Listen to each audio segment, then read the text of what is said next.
Evan, ano ang sabi ng Sandigan Bayan, bakit naaprubahan ang motion ni Bonoan na mapasailalim ng hospital arrest? Ayon sa Sandigan Bayan, bagamat may mga obligasyon itong tiyakin na mananagot ang mga akusado sa ilalim ng batas, kinikilala ng korte ang mga karapatan sa buhay at kalusugan. Hindi rin maaaring baliwalain na 80 anyos na si dating DPWH Bonoan at may mga health condition na iniinda. Pinagbigyan ng Sandigan Bayan ng 5th Division ang motion ni dating DPWH Secretary Manuel Bonoan na mailagay siya sa hospital arrest habang dinidinig pa ang kanyang kasong plunder at graft. Ayon sa motion na inihain ng kalihim, sa edad nitong 80 years old, iniinda rin ito ang stage 4 chronic renal disease, hypertension, diabetes, arthritis, sakit sa kanyang spinal cord at maging prostate cancer, at nais niyang mai-admit sa medical city dahil naroroon ang kanyang sariling attending physician at specialized rin ang mga equipment. Sa kautusan ng hukuman, partially granted ang hiling nito na hospital arrest.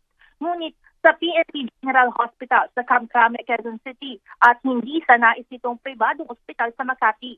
Inatasan din ng attending physician ng PNP na magsumite ng independent medical evaluation report sa loob ng 5 araw upang beripikahin ang mga medical documents na iniharap ng kampo ni Bonoan kaugnay ng kondisyon ng dating kalihim. Habang hinihintay ang resulta ng pagsusuring ito, mananatili si Bonoan sa ilalim ng mahigpit na hospital arrest at nasa kustudiya pa rin ng PNP Crime Investigation and Detection Group o CIDG. Kapag itinuturing na ng doktor na ligtas na ma-discharge si Bonoan, ililipat siya sa Payatas, Quezon City Jail kasama ang mga kapwa nito akusado gaya ni Senator Jinggoy Estrada.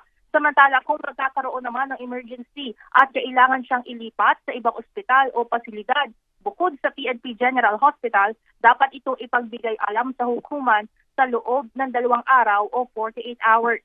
Nilinaw rin ng korte na si Bonoan ang sasagot sa lahat ng hospital bill at iba pang kaugnay na gastos habang siya ay nasa hospital arrest. Kinikilala rin ni Interior and Local Secretary John Vic Remulla ang desisyong ito ng Sandigan Bayan at sinabing ifo-forward nila ang medical diagnosis ni Bonoan sa Anti-Graft Court.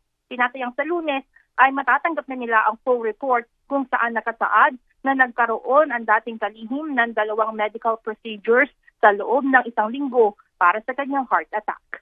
Yan muna ang update mula dito. Balik sa inyo dyan, Aga. Maraming salamat, Evan Alvarez.